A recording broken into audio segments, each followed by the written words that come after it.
અમદાવાદમાં આવેલા ઈસનપુરમાં 50 વર્ષથી લારી ગલ્લા દુકાનો ચલાવીને પોતાનું ગુજરાન ચલાવતા પરિવારો પર આપ તૂટી પડ્યો છે। લારી અને કેબિન ધારકોના રોષ સાથે ઈસનપુર વિસ્તારમાંથી દબાણો હટાવાયા છે। આ દુકાનધારકોને આવેદનપત્ર આપવા છતાં તેમને કોઈ વૈકલ્પિક વ્યવસ્થા ન આપીને એએમસી દ્વારા તેમની દુકાનો તોડી પડાઈ છે। દુકાનધારકો અને દબાણ હટાવ ટીમ વચ્ચે ગરમાગરમી થઈ છે। ચૂંટણી સમાપ્ત થયાના થોડા દિવસોથી અમદાવાદ મહાનગરપાલિકા દ્વારા દબાણ હટાવતી કામગીરી પૂરજોશમાં શરૂ થઈ ગઈ છે। ઈસનપુર વિસ્તારમાં ખૂબ જ ટૂંક જ સમયના નોટિસ પીરિયડ આપ્યા બાદ 200 પરિવારની રોજી છીનવી લેવામાં આવી છે એએમસી દ્વારા। અત્યારે મોંઘવારીનો માર લોકો સહન કરી જ રહ્યા છે, એવામાં 11 જ દિવસના શોર્ટ પીરિયડમાં અને આ બધા જ દુકાનોના જે માલિકો છે એમના દ્વારા આવેદનપત્ર આપવામાં આવ્યું હતું કે અમને માલ સામાન ખસેડવાનો અને અમને વૈકલ્પિક વ્યવસ્થા આપો। આ આવેદનપત્રને નકારીને અને એમની દુકાનોને પાડી નાખવામાં આવી છે। તો આ વિશે વધુ માહિતી લઈશું। ચૂંટાયેલા પ્રતિનિધિ મ્યુનિસિપલ કાઉન્સિલર શ્રીને ત્યાં રજૂઆત કરવા માટે ગયા હતા, ત્યારે અમારા ચૂંટાયેલા કાઉન્સિલર શ્રીએ પોલીસ બોલાવીને વ્યાપારીઓની ધરપકડ કરવામાં આવી। અમે આગેવાનો બધા ભેગા થઈને વ્યાપારીઓને અમે છોડાવ્યા। સ્થાનિક રહેવાસીઓ અને વ્યાપારીઓની અમારી ડિમાન્ડ છે કે છેલ્લા 50 વર્ષથી અમે લોકો અહીંયા રોજીરોટી કમાઈએ છીએ, પરિવારનું ગુજરાન ચાલે છે। 10,000 લોકો અસર થાય છે। આ સરકાર, મોદી સરકાર મોટી મોટી વાતો કરે છે કે રહેવા માટે મકાન આપીશું, વર્ષે 2 કરોડ લોકોને રોજીરોટી આપીશું। આ વિસ્તારના ઈસનપુર વિસ્તારમાં એક પણ યુવાનના અમારી ગરીબ વસ્તીમાંથી કોઈને સરકારી નોકરીઓ તો આપી નથી, રોજીરોટી તો આપી નથી, પણ 192 દુકાન તોડી। અમે લોકો જૈન છીએ અને હું 42 વર્ષથી અમારે અહીંયા ઈસનપુરમાં દુકાન છે। હું જ્યારે લગ્ન કરીને ત્યારથી અમારી આ દુકાન છે અને મારા મિસ્ટર દુકાન 28 વર્ષ સુધી ચલાવી। પછી મારા મિસ્ટર ગુજરી ગયા, પછી હું પોતે મારા નાના નાના છોકરાઓને મેં આ દુકાન પર મોટા કર્યા। મેં એટલી બધી લોહી પાણી એક કરી અને મેં દુકાન એક બાજુ છોકરાને મોટા કર્યા, એક બાજુ મેં દુકાન ચલાવી। મેં આવી રીતે દિવસો કાઢ્યા અને હવે જ્યારે મને એમ થાય કે ચલો 2 પૈસા મને મળશે, ત્યારે મારે એકદમ જ આવીને દુકાન આવી રીતે તોડી નાખી। ના મને સામાન લેવા દીધો, મારો માલ રફે દફે થઈ ગયો, લોકો ચોરી ગયા મારો માલ। હવે શું થયું છે, દુકાન તૂટી ગઈ। જેને ત્યાંથી માલ હતો વેપાર, એ લોકો ફોન ઉપર ફોન જ કે બેન અમારું પેમેન્ટ કરો। એક બાજુ વ્યાજે રૂપિયા થોડા ઘણા લાવી, એ લોકોને ફોન, બેન તમારી દુકાન તૂટી ગઈ, તમારે જલ્દી પૈસા પાછા આપો। અમને 42 વર્ષથી અમારી જગ્યા હતી। આજે મોદી સરકાર પર અમને એટલો વિશ્વાસ કે અમે આંખ બંધ થઈ જાય તો મોદી સરકાર અમારું ધ્યાન રાખે છે।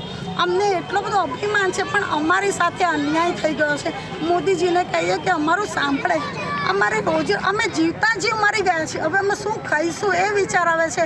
અમે એટલી ઈમાનદારીથી ધંધો કરતા હતા, નાની નાની અમથી અમારી દુકાનો અમે અમારું કરી ખાતા હતા અને એકદમ જ આ લોકો આવું કરી કાઢ્યું।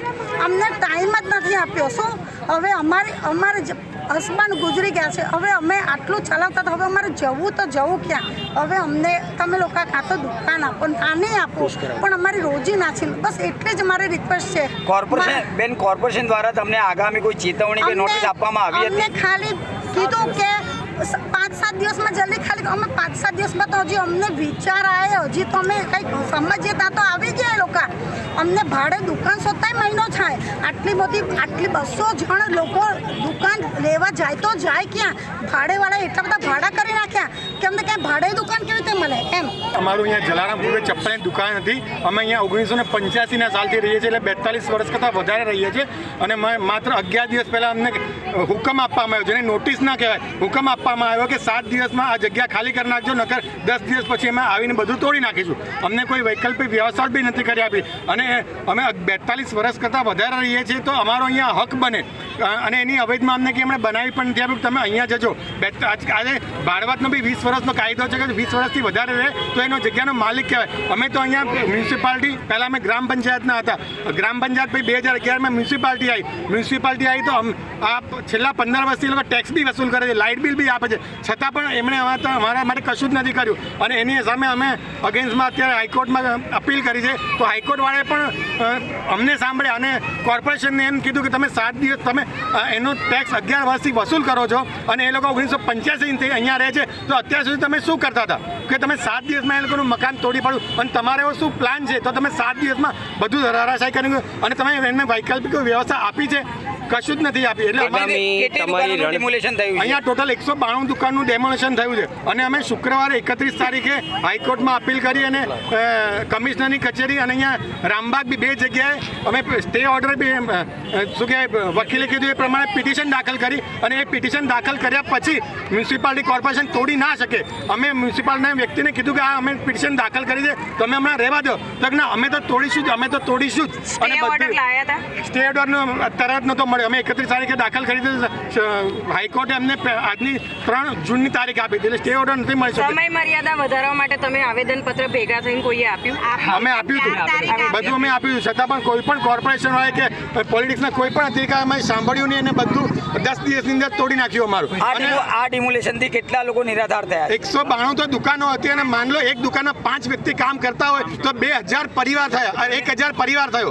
આ 1000 પરિવારનું રોજીરેટુનું સરકારે કોઈ ધ્યાન જ ના રાખ્યું. અમને મોદી સરકાર પર એટલો વિશ્વાસ હતો, 2 વખત ચૂંટાઈ નહીં, અમે આંખ બંધ કરીને આ વખતે બી વોટ આગામી આપ્યો છે. રણનીતિ તમારી શું રહેશે? આગામી 200 રણનીતિ એ દુકાનદારો છે કે અમને અમારી જગ્યા અમે 45 વર્ષથી અહીંયા રહીએ છીએ, 40 થી 45, તો અમને દુકાનની સામે દુકાન આપો અને આટલા એરિયામાં જ એવું નહીં ભાઈ ગામના છેડે આપી દે. જો એમને અત્યારે એમને અહીંયા પાછળ તળાવનો વિકાસ કરવો કહે છે, જો તળાવનો વિકાસ કરવો હોય તો અમે આ જે જગ્યા આવે ત્યારે ખંડેર જગ્યા હતી આ, તો એ વખતે કેમ વિકાસ કરવાનો વિચાર ના આવ્યો? અત્યારે જાઓ ગામના છેડે જઈને વિકાસ કરો, કરવો હોય તો.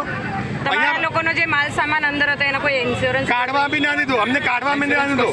7 દિવસનું આવ્યા હતા અને સવારે 8મા દિવસે આવીને તોડવાનું ચાલુ કરી દીધા. જેવું સામાન નકારતો બહાર નીકળી જાય અમારે તોડી નાખવું છે. અમારે તો લાખોનો સામાન, ઘણાનો તો લાખોનો માલ અંદર દબાઈ ગયો. એક ભાઈનો તો 5 લાખનો GST વાળો માલ હતો, એ બી દબાઈ દીધો મ્યુનિસિપાલિટી વાળાએ. કાઢવાનો 4-5 જણના તો મૃત્યુ થઈ ગયા છે આ સમાચાર સાંભળીને. નોટિસના આઘાતે.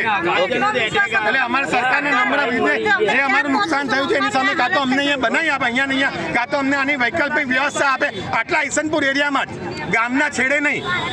આટલી નમ્ર વિનંતી છે સરકારને. સંગીતા સુથાર, દિવ્યાંગ ન્યૂઝ, અમદાવાદ.